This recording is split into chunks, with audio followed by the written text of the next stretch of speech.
সংশয়ে সংকল্প সদা টলে, পাছে লোকে কিছু বলে। আজকে আপনাদের সাথে একটা গল্প শেয়ার করব, যেটা আমার লাইফ থেকে নেওয়া পুরোপুরি। এখন বলতে পারেন, তোমার লাইফের গল্প শুনে আমার লাভ কি হবে? লাভ নাই কোনো, এমনিতেই একটু শোনেন। আর প্রথম যে লাইনটা, সেই লাইনটার সাথে পুরো গল্পটা মিশ্রিত আছে, সেজন্য এই লাইনটা বললাম। আমি রবিন, অনার্স দ্বিতীয় বর্ষে ইংরেজি বিভাগে ন্যাশনাল ইউনিভার্সিটিতে পড়াশোনা করছি। তো আমি যখন ফার্স্ট ইয়ারে ছিলাম, তখন আমার ইন্টেনশন ছিল যে আমি শহরে থাকবো, পড়াশোনা করব। করোনা যখন ছিল, তখন করোনা আসার আগ মুহূর্তে আমি মোটামুটি অ্যাভারেজ স্টুডেন্টের থেকে ভালো স্টুডেন্ট ছিলাম। কিন্তু করোনা এসে আমার পড়াশোনাকে একবারে চাঙ্গে তুলে দিয়েছিল। তারপর থেকে আর সেইভাবে পড়াশোনা করা হয় নাই, যেভাবে পড়াশোনা করতে হয়। তো তারপর থেকেই আমার ইচ্ছা ছিল যে আমি আগের মতো পড়াশোনা আবার রিস্টার্ট করব, 12 ফেলের মতো রিস্টার্ট করব। কিন্তু এটা কোনোভাবেই আর হচ্ছিল না। আপনারা সকলেই জানেন আমি একজন রং মিস্ত্রি ছিলাম, এখনো আছি। যদি প্রয়োজন হয় তাহলে অবশ্যই করব। তো ফার্স্ট ইয়ার থেকে আমি চাচ্ছিলাম আমি যেখানে পড়াশোনা করি, মানে কিশোরগঞ্জে আসার জন্য, কিন্তু কোনোভাবেই কোনো কিছু হচ্ছিল না। কারণ আপনারা যারা মধ্যবিত্ত পরিবারে বিলং করেন, মধ্যবিত্ত পরিবারে জন্মগ্রহণ করেছেন, আপনারা সকলেই জানেন। আর আমার ফ্রেন্ড লিস্টে থাকা সকল ব্যক্তিরা, আমি আশা করি যে অল্প কিছু মানুষ ছাড়া মোটামুটি অলমোস্ট সবাই মধ্যবিত্ত পরিবারে জন্মগ্রহণ করেছেন, এবং তারা এই মধ্যবিত্ত পরিবারে জন্মগ্রহণ করার পরে যে কি সমস্যাগুলো হয় তারা এই সম্পর্কে ভালোভাবে জানেন। তো বিষয়টা হচ্ছে, ফার্স্ট ইয়ারে থেকে এরকম পরিস্থিতি ছিল না আমার যে আমি আমার ফ্যামিলিকে বলবো যে আমি কিশোরগঞ্জে যাব, আমি ওখানে থাকবো এবং পড়াশোনা করব, আমাকে এরকম একটা ব্যাকআপ আপনারা দিন। সেই হিসেব থেকে আমার কোনোভাবেই কোনো কিছু হচ্ছিল না। তারপর চিন্তা করলাম, যুব উন্নয়নের ফ্রিল্যান্সিং কোর্স লঞ্চ করেছিল, যে আমি ফ্রিল্যান্সিং কোর্স করব। ওইটাতে মোটামুটি ধারণা ছিল সেজন্য।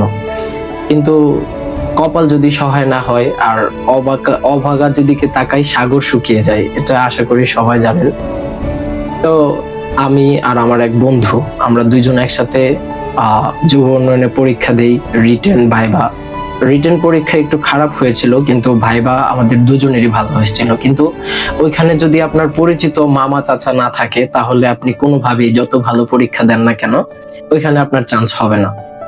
যাই হোক, আমি ওনাদের বিরুদ্ধে কোনো কথা বলতে চাচ্ছি না, এটা আমার লাইফ থেকে নেওয়া, যেটা যে আমার মোটামুটি ভাইভাতে অনেক ভালো করেছিলাম, এবং রিটেনও এতটা খারাপ হয়েছিল না যে আমি চান্স পাবো না।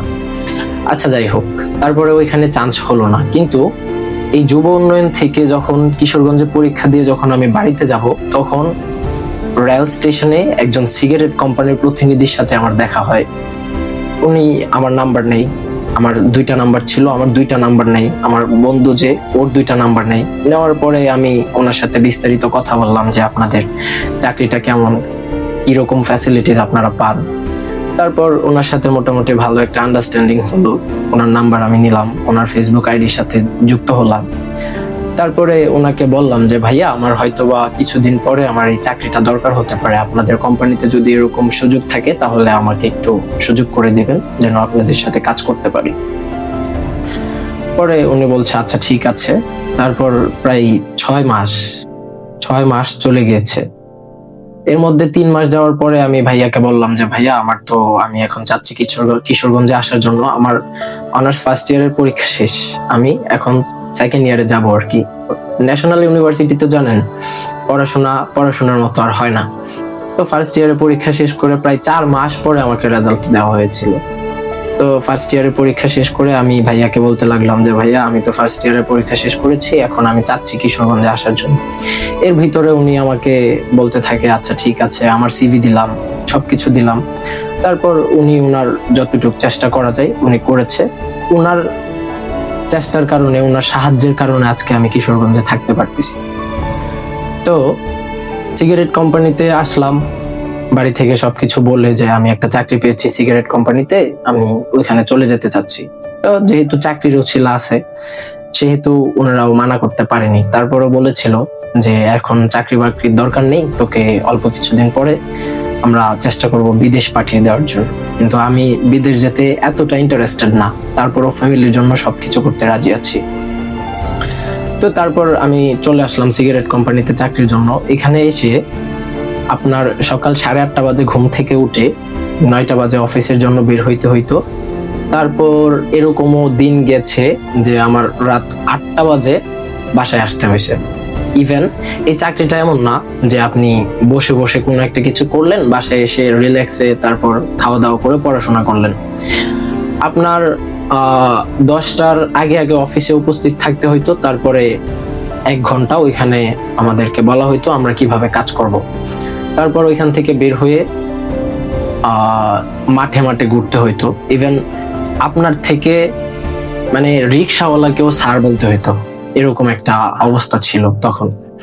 তারপর চিন্তা করলাম অল্প কিছুদিন যাওয়ার পরে, প্রথমত কিছুদিন ভালোই লেগেছে, তারপর কিছুদিন যাওয়ার পরে চিন্তা করলাম যে এই চাকরি যদি আমি করি তাহলে আমার পড়াশোনা সেই চাঙ্গেই থাকবে, আমি আর পড়াশোনাকে চাং থেকে নামাইতে পারবো না। তারপর 1 মাস করার পরে চাকরিটা ছেড়ে দিয়েছি। আমার ইন্টেনশন ছিল এরকম, আমি এই চাকরিতে আসার আগেও অনেক টিউশন মিডিয়ার সাথে কথা বলেছি, টিউশনের জন্য বাড়িতে প্রায় অনেক দিন টিউশন মিডিয়ার অনেক রিকোয়েস্ট করেছি, অনেক কিছু বলেছি, কিন্তু তারা আমাকে টিউশন দিয়েছিল না। যদি একটা টিউশনও পেতাম তাহলেও আমি চলে আসতে পারতাম কিশোরগঞ্জে, কিন্তু এরকম ওই যে একটা কথা একটু আগেও যেটা বললাম যে অবাগা যেদিকে তাকাই সাগর শুকিয়ে যায়। তো পরে ওইখান থেকেও টিউশন পেলাম না। তারপর সিগারেট কোম্পানিতে চাকরি ছেড়ে দেওয়ার পরে প্রায় 20 দিন চলে গিয়েছে, আমার এখন পর্যন্ত কোনো চাকরি নাই, কিচ্ছুই নাই।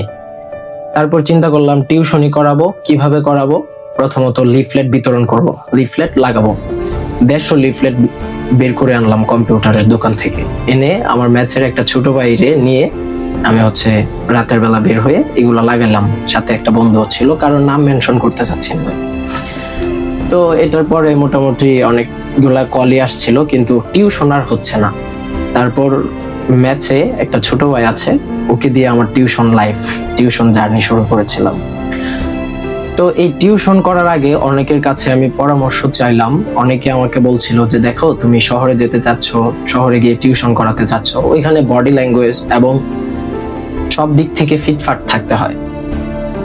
তো আমার কোনো জবাব ছিল না, কারণ আল্লাহ তাআলা আমাকে এমন ভাবে তৈরি করেছে, এখানে আমার তো কোনো কাউকে জবাবদিহি করার মতো কেউ নাই।